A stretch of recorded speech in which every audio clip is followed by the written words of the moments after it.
Good afternoon. I'm Steve Jobs, and this is the new iPod. It's wafer thin. Okay, that was a lame joke, and yeah. Anyway, hi, I'm Strom Carlson, and this talk is called Hacking FedEx Kinkos, How Not to Implement Stored Value Smart Cards. So just by a show of hands, how many of you have seen some version of this talk before? Okay, how many of you have seen the video that went around on the internet? How many of you work for FedEx and or Kinkos? Okay, how many of you who I know, who I don't know? All right, too chicken to say hello. Anyway, so first off, let's get into some theory. What is a smart card? Great. I just turned off. What is a smart card? Well, basically, a smart card is a small plastic card, typically it's credit card size, and it has a little microchip on it. There's several different types of smart cards. They can use a contact pad, a built-in antenna to communicate with the computer, or both. There's something called a combi card where instead of this contact pad, you have the contact pad and you have the little antenna. So you see those in applications where, for example, I've seen them in transit applications where you refill the card by putting it into a kiosk, and then when you get on the train, you just have the card in your wallet or whatever, you swipe it across a reader, and contactless just says, okay, hey, you're you, and debit your card. So they're called smart cards because they're more intelligent, more versatile than the magstripe cards. How many of you stayed for Major's magstripe talk? Cool. So, similar interests. So they're a bit smarter than magstripe cards, and they're actually almost smarter than a lot of script kiddies. There's two varieties of smart cards. Not all smart cards are created equal. The first one is a microprocessor card, and these typically include, a small microprocessor, some random access memory, some ROM. They're often optimized for cryptographic functions, and one example are the SIM card and GSM phone. And the way these work is, to authenticate your phone, what happens is the network, your phone powers up and it says, hi, I'm a phone. And the network says, okay, if you're claiming to be this phone, here's a challenge. And the SIM card computes a response and sends it back to the network. And the network says, okay, it seems that that you've gotten the challenge right, so I'm going to assume it's you. Then there's memory cards, which are simple double EEPROMs. They sometimes have a microcontroller for some logic on them, but typically, they're just basic, simple memory cards. And they can sometimes perform some basic security functions, like locking you out from writing the card, unless you present a simple code to the chip itself. So meet this chip, which is going to be the subject of our talk, called the SLE4442. And actually, this chip, from what I understand, has been discontinued and replaced with the the 5542, which is essentially the same chip, only in a different casing. It operates exactly the same so for all intents and purposes, it doesn't make a difference. There's only 256 bytes of storage space on this chip, and the first 32 bytes can be irrevocably write protected. So the first 32 bytes typically contain a header for the manufacturer of the card, the specific application of the card, and so on and so forth. And the other 224 bytes are changeable at any time, and I think they can be write protected, but I'm not sure. But for the most part, the other 224 bytes are for applications. The whole thing is readable at any time. There's no security against reading the card, and you can only write to the card after presenting a specific 3-byte code to the microcontroller on the card. If you present the wrong code 3 times to this microcontroller, the card becomes unwritable, and it's pretty much dead. But I mean, the cards are cheap, so it doesn't really make that much of a difference if you screw one up. And if you're willing to burn up a lot of cards and you want to brute force this code, you can, and you've got 5.6 million cards lying around, you can do it. If you've got lots of time, stick it in a reader. This is a chip I took off of one of the cards. I took it apart and pulled the chip off from the back of the contact pad, and that's it. It's this little tiny, that's a dime for comparison, so little teeny chip. Now, why use this chip? It's really cheap. In quantities of 200,000, I did a search in April or so, 36 cents each. And if you're buying them in the kind of quantities that, say, FedEx Kinkos is buying them, which is greater than 200,000, they're probably a quarter each, maybe, probably less. The security function does prevent the casual attacker from altering the data. And they tend to be more durable and secure than a magstripe card. So, for example, you can kind of imagine this as a magstripe on a chip rather than a magstripe. So you will never have that problem with, oh, I accidentally put it next to a magnet and now my credit card doesn't work anymore. So, obviously, FedEx Kinkos uses this chip. How many of you have been into a FedEx Kinkos recently? Okay, how many of you are familiar with the way their system works? Okay, so basically, when you walk into a FedEx Kinkos, you're issued a little card like this. You walk up to a kiosk, and you press a button on the screen, and it spits this card out at you. And you stick the card back into the machine, and it says, your balance is $0. Please insert money. So you put cash in, and once you put in as much as you want, up to $100, you press another button, the card comes back out at you, and then you take this card and you walk around the store and stick it in the machines, and you can use it to make Xeroxes, or you can use the computers and debit the amount off the card. And so it's a basic stored value function. There's nothing fancy going on. It's not storing any personalized data. And you can add value to the card again. And if you decide that you've done enough and you want some of your money back, you can go up to the kiosk and give them the card back and say, hey, I've made my copies and I'm done and I'd like my remaining cash back, please. So pretty simple stuff.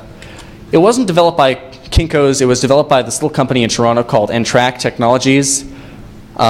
Seems to be a little tiny company. They have like this one product. That's it.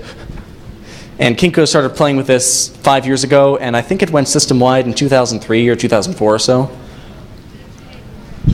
So after going to Kinkos a couple times and making some Xeroxes, I had some questions. My first question was, is there any personally identifiable information stored on the card? Because, I mean, okay, it's cash, so there shouldn't be, but I thought maybe there was. Is there a transaction history stored on the card?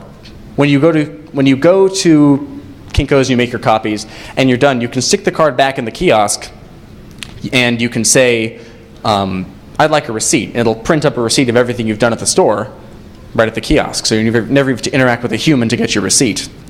So that leads me to the question, well, is this stuff stored on the card, or is it stored on a back-end system of some such? And how secure is the data stored on the card? The card offers no cryptographic function built into it. And the data, I mean, they could theoretically encrypt the data before storing it on the card, and it wouldn't prevent people from figuring out what's on the card, but it would certainly, take the random, curious person who just buys a card reader and sticks the card in and looks at a dozen of them or so from figuring out what the patterns are.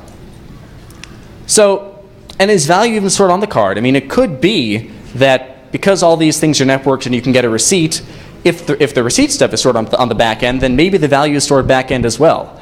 And, so it could just be like a serial number token. It could be the illusion of something cool and wonderful and fantastic, but it's just serial numbers on microchips. And what else is stored on the card? There are 256 bytes, and a dollar value is not that big a deal. So maybe there's extra space. What are they doing with it? So there are some ISO standards when you're dealing with smart cards that you have to deal with.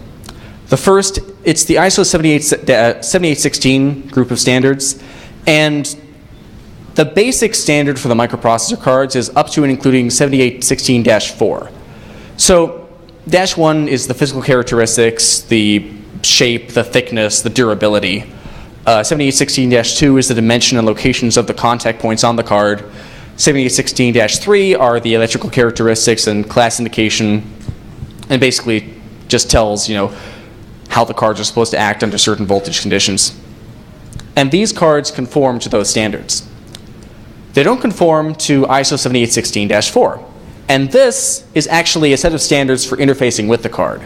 So, command response contents, data structures, applications, retrieval of data, access methods, security, and so on and so on and so on.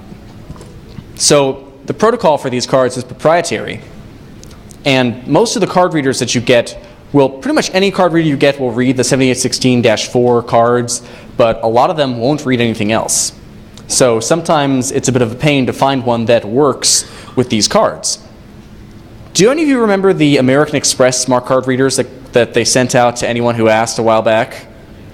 How many of you got those? Okay, a few people.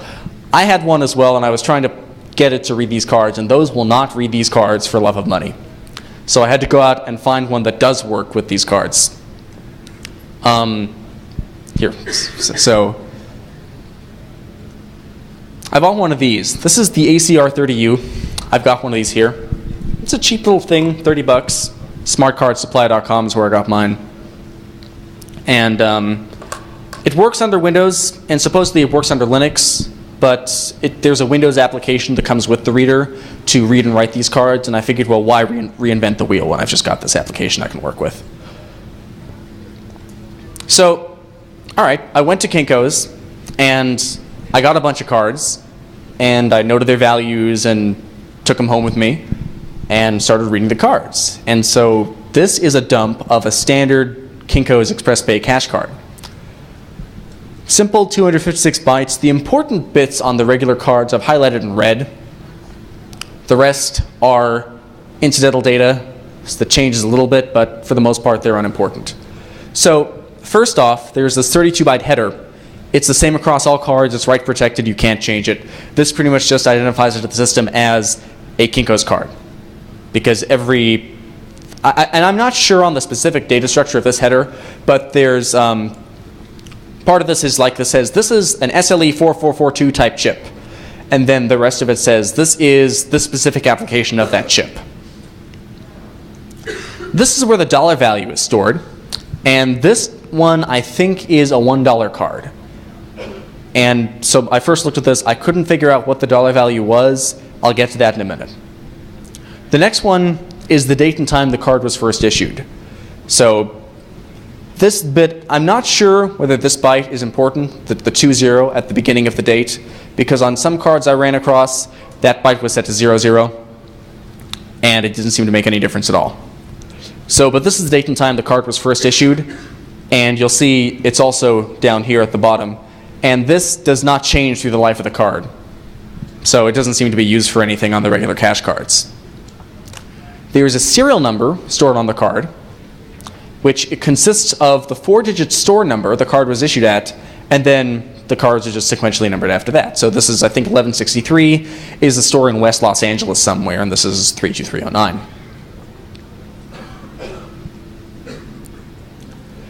And there's another timestamp down at the bottom there. And it seems to be a duplicate of the other one. I'm not sure why there are two timestamps. They don't seem to be used. There's also this byte, which I discovered later is the type of card. There's three types of card. There's these regular cash cards. There's the blue ones, which are these convenience cards, where I haven't seen them used in the California stores, but someone in a different state, and I'll be kind of vague about this, who works for FedEx Kinkos saw the video and said, hey, I'll send you some cards. So they sent me some cards, and I got the convenience cards and the employee cards. So what the convenience cards are, they have either 10 or 25 copies on them. And these are, I'm not sure what they're used for, but I'm pretty sure they're the kind of thing that they, if the customer has trouble or whatever, or they, for whatever reason, the store wants to give them some copy value, they can just give them one of these cards and say, hey, here's 10 copies or here's 25 copies. So that's a different type of card. And then there's the employee cards, which the way I'm told they work is an employee gets this card and sets it up at the beginning of the day, and they work for 24 hours for unlimited use of the services. So unlimited copies, unlimited use of the internet kiosks, and so on and so forth. Did you have a question? Okay. So this is a convenience card, and if you can see, this byte changes to 01 for the convenience card. It's pretty bare. There's a serial number. There's no date stamp at all. Actually, there is the date stamp over here, but the date stamp on this part of the card goes away. And there's only a few significant bytes. There's this byte, which is the number of copies available with the card in hex, so this is 10. And then this one is the number of copies that you've made on the card. So this is 1 copy used on the card. And this is the employee card. So as you can see, this byte over here changes from 1 to 2. That byte right there. And the employee ID number is stored on these cards. In this case, this is, I think, RR555555. No, this is not any real employee. I made this person up to protect the innocent, supposedly. And so there's the employee ID number, and there's the date stamp, which is important. Yeah, there's this date stamp, and the card only works for 24 hours after this date stamp. But as I'll get into later, it turns out that you can modify this really easily, and there's no checking of any sort. So, getting back to the value, right? So here's a $1 card. And all of the stuff is really easy because, 2005, September 21, 16:05 and 45 seconds in the afternoon. And here's the sort number 1163, 033 2309. And these are really simple just to look at and go, oh, okay, that makes sense because they print the serial number right there on the receipt, for example. But the dollar value I couldn't figure out. I mean, it's F03F. What is that? That's not 1. That doesn't make any sense to me. So it turns out that this is like the one part of the system that's over-engineered. Because, so like, here's some values. Here's $1, 1 cent, 5 cents, $20. So, I mean, looking at it, basically, I couldn't figure it out. I went to friends, I'm like, does this look like anything to you? I spent months racking my brain over what could this possibly be. And then finally I said, oh yeah, Google. And I took, I think it was the $1 value, and I plugged it into Google. And it turns out that, oh, it's IEEE 754 double precision floating point format. Yeah. Why they're using double precision floating point values for dollar amounts is beyond me when it's just integers, but supposedly you can store 99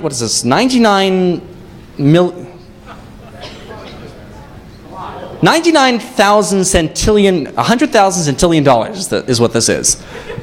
And just to give you an idea of what this number is, you take a Google and you cube it, and then you multiply it by like 100 million or some such, you get this number. And so I don't think there's a Google of subatomic particles in the known universe, but you can store more than that in dollars on this card. Yeah. When you try to cash that out, I guess maybe they'll look at you kind of askance, like, I don't know, maybe you're the Nigerian government or something. Trying to cash this out. You're the finance minister of Nigeria.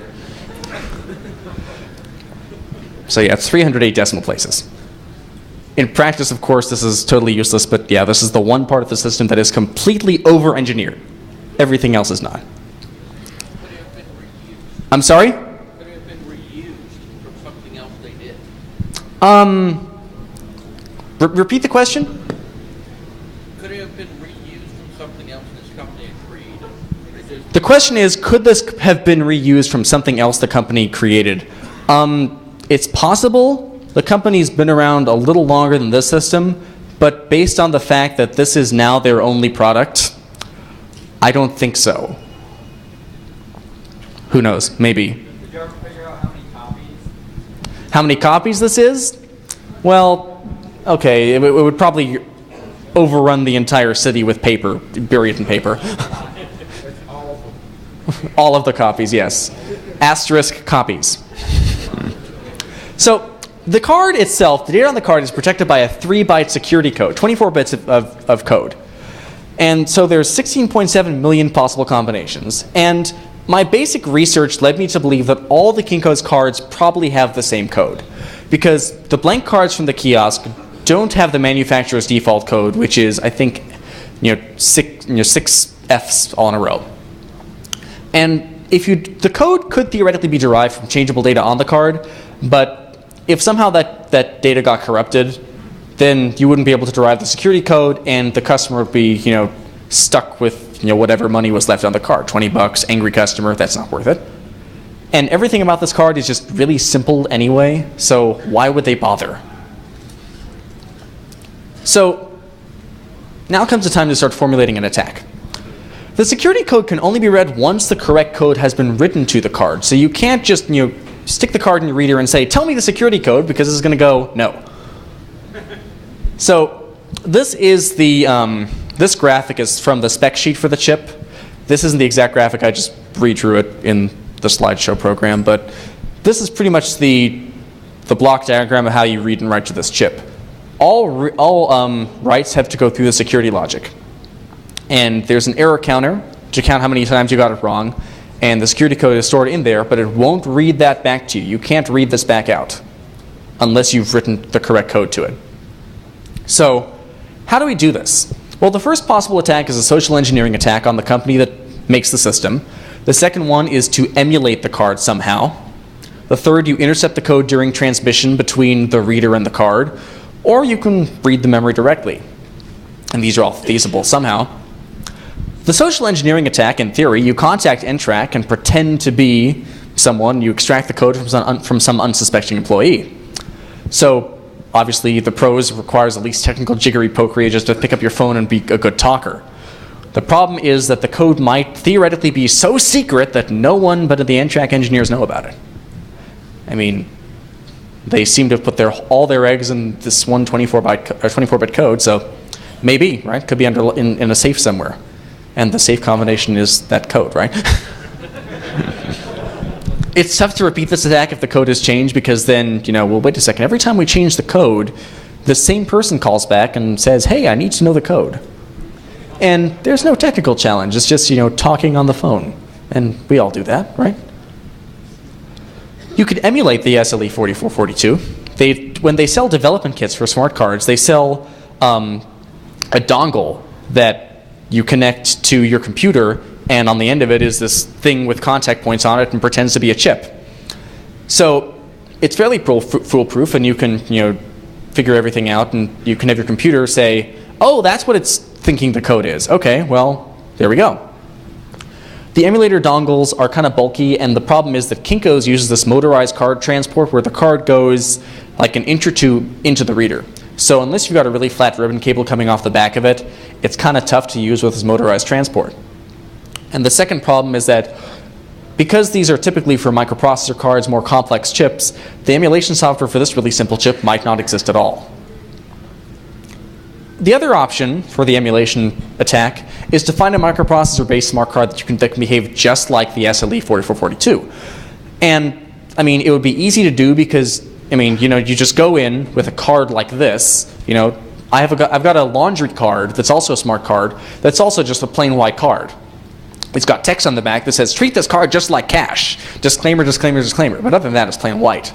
So, the average person might stick any random card in the reader, so why not you? So you just go and you stick the card in, and you walk back out, and you go home, and you say, oh, hey, here's the code.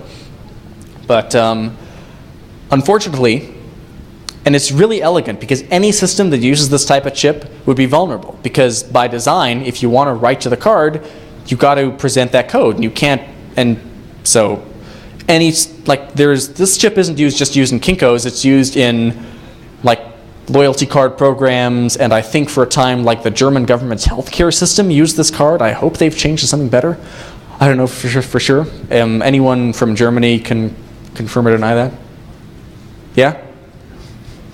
Okay. Thanks, Stank. And the problem with this is every microprocessor card I've looked at follows the ISO 7816-4 standard and not the SLE 4442 communication protocol. So you'd have to either find one that can do it, or you have to be a really, really awesome, FPGA or whatever the type of chip you use, and I'm not that good a coder. So you could intercept the security code by using a logic analyzer and wiring some wires up to the card. The easy part about this is that the logic analyzers are small and transportable. The logic analyzer that I bought is about as big as this little remote that I'm using. It's a little bulkier, but for the most part it can fit easily in a pocket or a laptop bag. And you can hide the wiring really easily. So there's little chance of card rejection because you're using the actual card. You're not using some emulation chip or whatever. And the problem is, unless you got a lot of cards, it's easy to screw up if you're not good with a soldering iron. And I'm kind of klutzy with a soldering iron, so I managed to screw up a few cards. Or you could do the really, really, expensive thing and burn the epoxy off the back of the chip and read the security memory directly if you've got an electron microscope, etc., etc., etc. So let's get to the attack. So the logic analyzer attack is the one I picked. In a perfect world, I would use something similar to this, which this is a picture I took today. There's a vendor in the vendor area who has these, who makes prefab boards of any kind whatsoever. And one of the examples they have is the smart card board. So this would be really awesome because you can't see it too well in the picture, but there's these contact points here, and there's these leads going back to contact points on the back of the card that you can connect a logic analyzer to. So you've got a tail off the end and a pin header, and there you go. That's really clean, really elegant way to do it. But this is not a perfect world, and I don't have that, so I resorted to soldering wires to the card and making this really, ghetto, do-it-yourself ribbon cable thing coming off the back of the card. If you look at my awesome 31,337 soldering skills, you can see that I got the solder all over the place, and it's like desoldered little bits, and I blow at soldering. Just to give you a little more detail of how this works, this is a test card that I have with me here, and I used like really thin bits of transformer wire, and I think this was one of the tests I did, because the solder increases the thickness of the card. I wasn't sure whether this would just jam in the reader. So there were a number of tests I did where I'd just taped a piece of wire to the card and went to Kinkos and stuck it in the reader, or I just put some solder on one of the contacts and went to Kinkos and put it in the reader and tried to see whether it would work or not. And I figured, well, if these get stuck, I can just walk off and never go to that Kinkos again. But fortunately, because the card readers use a landing type contact where basically the card goes into the reader, and then once it's fully in, the contact points are lowered onto the card. This worked just fine. So I got all the cards back, and nothing got stuck. So what I did was I took my little thing to Kinkos, and I've got if you can imagine, my laptop, and I've got the the USB cable going from the laptop to the logic analyzer, which is hidden in the bag, and then I've got this wires running from the logic analyzer to this pin header on the back of the thing, and then I've got the card that I'm sticking into the kiosk. And fortunately for me, Kinkos has this this section where you can sit down with your laptop and plug their stuff into it, and you get to use their internet connection for I think 25 cents a minute or something like that, something ridiculous, like AT&T long distance rates from 1978 rates. There's no cameras in this area? Oh, there's cameras. There's cameras, but if you look where the camera is, it's kind of, it's not like they have cameras at every station. So if you go to one where the camera's off on one end and the laptop station's on the other end, and you have someone come with you and stand behind you, and you just do this really quickly. So you set your logic analyzer to read the data, and you stick the card in the thing, and it reads and spits it back out at you. Then you stick the card in the thing, reads, spits it back out at you. You do it a couple times just to be sure. You get a couple data captures, and you pack up your stuff, you walk home. And so you walk home, and you pull the data out of the logic analyzer, and you get this. Just a stream of binary digits, ones and zeros and ones and zeros and ones and zeros. So on their own, the problem is this doesn't really chop up cleanly into individual bytes, because there's a lot of things where it'll read ones where the card is processing, and the card will just process and process and process, and it'll go, okay, I'm done, but it won't actually be on any divisible number by 8. So you've got to actually manually step through this and figure out where the codes are and what's happening. So you've got to have a little patience. If you look at the spec sheet for this card, these are the commands to operate the card. Read the main memory, update the memory, read and write the protection memory, read and write the security memory, and compare verification data. And if you look in the manual, there's a very specific sequence of these commands that you need to present to the card in order to open it up for writing. So you need to I think, read something twice and then present the security code one byte at a time using these commands. And so you just have to look for that pattern in the data. So there's a command structure to these. There's the command byte, there's the address byte, and there's the data byte. So here's the security code presentation thing I was just talking about. You read the security memory, you update the security memory, and then you write the compare verification data in 3 steps, 1 byte at a time. Update security memory again, and then read security memory. And if you've done that correctly, it'll say, okay, the security counter is reset to 3, and you're set to go. And if not, the security counter will decrement to 2, or to 1 or to 0. So here's stepping through the data byte by byte. So here's the answer to reset, and these are the first 4 bytes of data stored on the card in that right protected header. Here's the processing cycle. Read main memory from byte 15 to the end. And so then there's processing cycle, and then it starts dumping everything out. Here's the main header, here's the value, timestamp, and so on and so forth. So do this many thousands of bytes later, and you find this. So it says read the security memory, okay. Update security memory, okay. Card's processing. Compare verification data. Byte 1, hey, here's the first byte of the security code. Here's the second byte of the security code. Here's the third byte of the security code. Update security memory. I'm like, oh, wait a second, why do I need to keep going? I found it. And if you've, for those of you who are in the back and can't read this, I've taken the security code and replaced it with X's. And then down here it says, why hello there. I'm the Information Security Responsibility Cupcake. And it's my job to tell you that you're going to have to figure out the security code for yourself. Also, dead hookers. I figured it would be grossly irresponsible of me to just give you people the code. Because I'm sure there are some in the audience and not in the audience who would just take the code, and then all of a sudden Kinkos is losing millions of dollars to just random people coming in and making hundreds of thousands of copies for no reason. And then, oh, who's that schmuck who presented about this at the Defcon? Oh, me. So, manipulating the card is really easy. Let me turn this off, and I'll open up the program that you use to do this.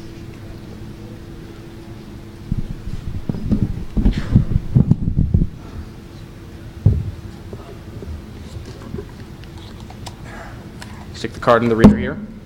I'm going to use the basic blank one so I don't give you guys the real security code. So here's the SLE4442, and here's the main memory.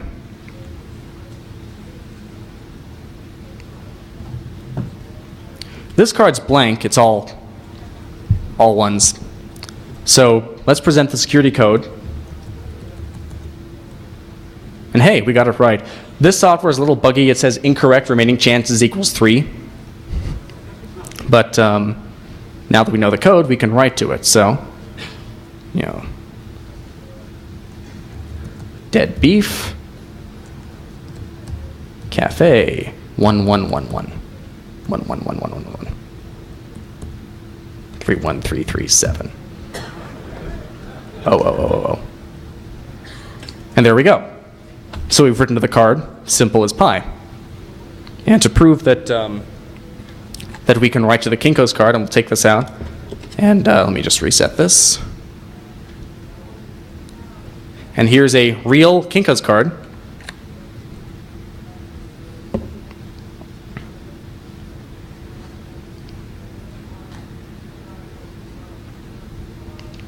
And here's some data which wasn't on the card originally. If we go to ASCII, it says LOL Defcon.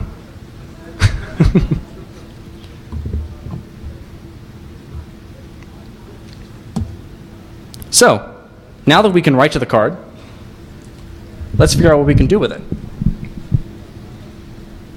Oh boy, internets. Your balance is $313.37. Wait a minute, you can only put $100 on these cards. What the? So yeah, this is the proof of concept. This is the first card I wrote to him, like, here's a value that kind of proves I can write to it. Ran off, and it worked. So that was pretty sweet. So now that we can rewrite these cards, how does the back-end system interface with this? So let's play with it a bit. I'm sorry? Okay. So here's the layout of a typical Kinkos. There's one kiosk, there's a bunch of PCs, like maybe one Mac, for all you Mac people out there, a bunch of copiers, and a bunch of registers. So, first thing, card cloning. Because each card is individually serial numbered, does the system have some sort of balance tracking that it can do? So, buy a card, clone the card, make a few Xeroxes with the first card, and then print receipt with the cloned card. And it turns out that when you do this, like when you put the clone card in, it'll say, okay, you made 2 copies at 10 cents each, so that's 20 cents, and your balance is $1. So it just reads the balance off the card. Value alteration. Does the system throw up red flags if the balance suddenly changes for no readily apparent reason? So you do the same thing. You buy a $1 card, you rewrite the value to $2, you make several Xeroxes, of course less than $1 worth because you don't want to commit fraud, obviously, and you print a receipt at the kiosk. And in this case, it goes, oh yeah, you purchased the card for $1, you made 2 copies for 20 cents at 10 cents each, so that's 20 cents off, and your balance is now $1.80. No red flags. Does the system freak out if the card serial numbers from some non-existent store somewhere? Does the system even verify that the serial number is valid? So you buy the $1 card again, you alter the serial number to store 9968765431. There is no store 9968 anywhere in the system. And you do the same thing and it just works fine, doesn't even bother. And okay, is the card serial number invalidated if you redeem the card for its stored value? Because you would think, right, okay, here's someone who turned the card in, they've got cash back, let's make this card not work anymore. That'd be the logical thing to do, right? So you buy a $1 card and you destroy it. So there's the $1 in the system that you're never getting back. You buy a $1 card, make a Xerox with the card, clone the card, redeem the original card, make a Xerox with the clone card, and see what happens. And it works just fine. The cloned card, even after you redeem it, still works for Xeroxes. Okay, so maybe it takes some time for them to update their system or something. So you go eat pizza and you come back and try again. No, still works just fine for Xeroxes. Maybe you go back a day or 6 later, because maybe they're really, really slow. You hope. But no, the card still works after 6-7 days. Did I mention that they have only one product? This. And their slogan when you go to their website is counterintelligence. I wish this were false, but.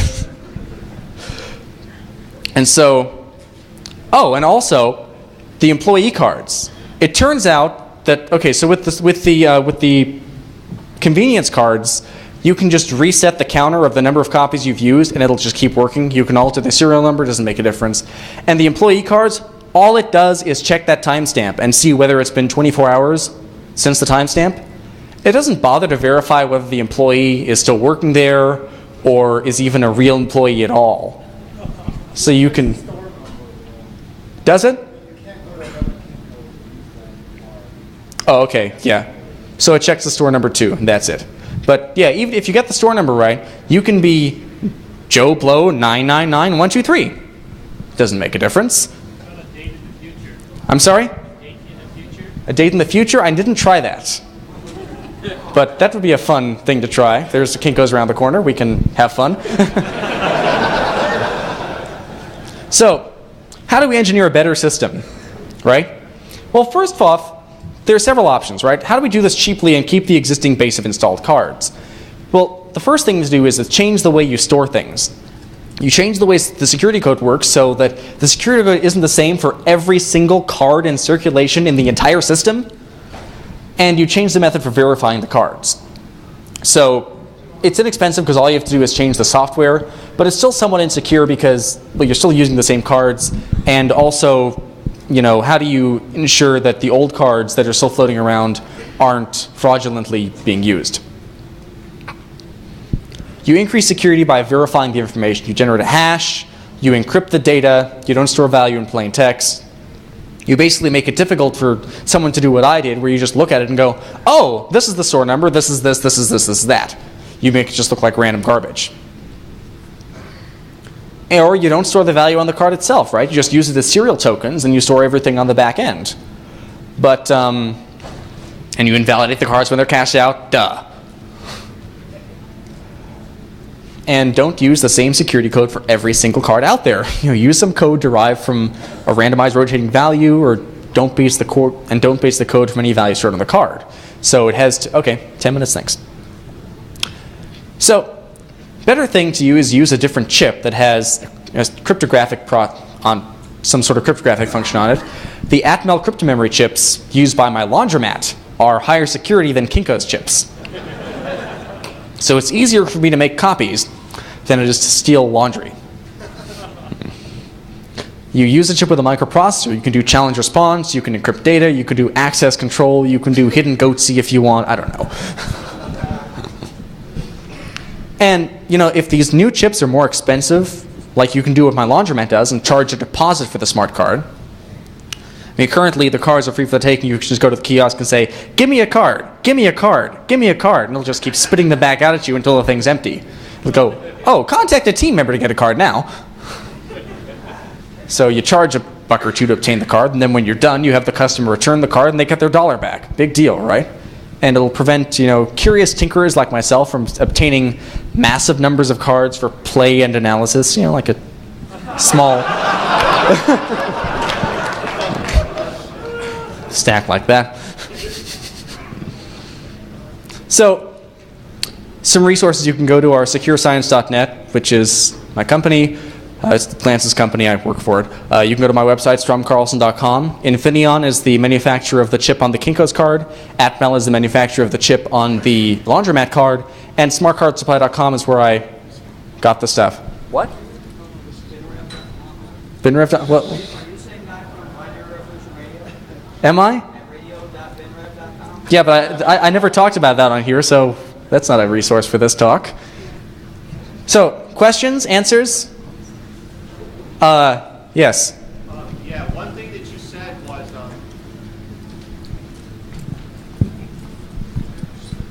one thing that you mentioned was that when you were practicing with writing the cards, if you would write, if you try to break the security code on the card, you only have 3 chances.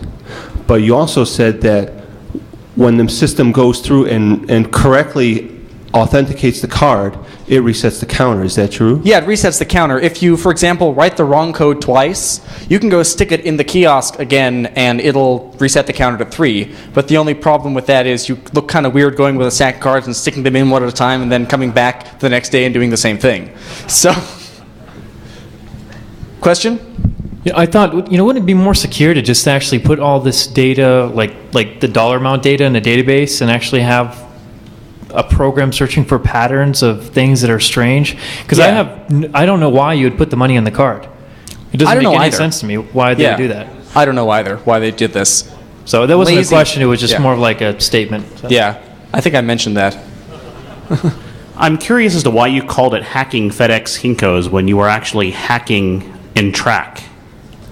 Because no one's heard of Ntrack, but everyone's heard of FedEx Kinkos. So if I called it hacking Ntrack, like half the people would go, what's that? Okay, never mind.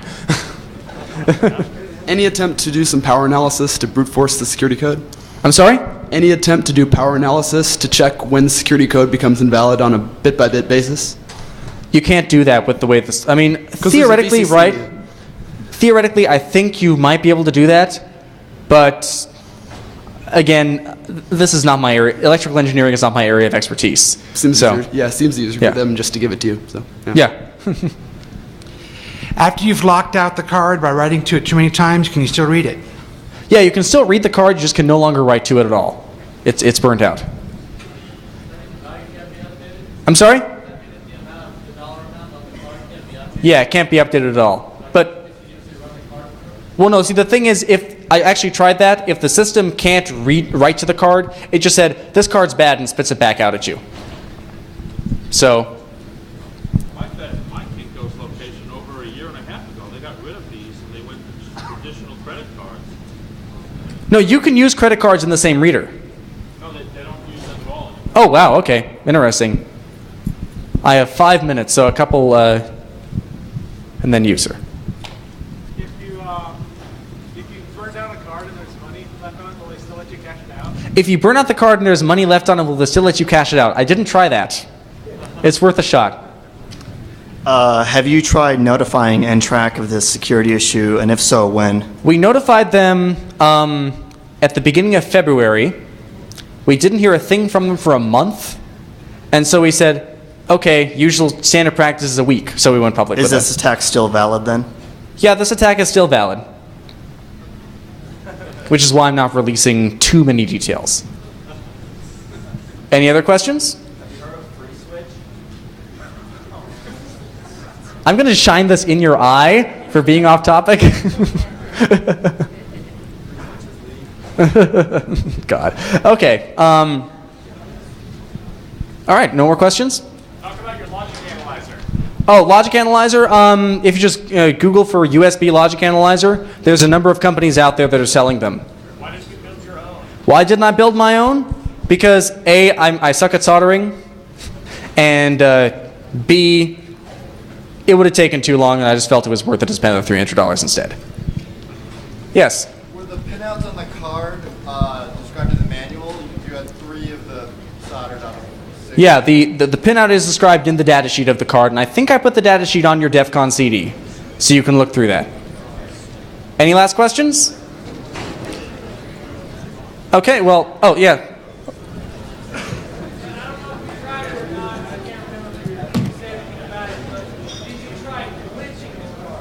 Did I cry what? Glitching, like they did with like old satellite cards, where you can change the voltage between reads and if it jumps, it would drop out the security code. No, I didn't try that. Again, I'm not much of an electrical engineer. I'm not much of a coder. I'm a phone freak. So, you know, this is just me tinkering. Okay, well.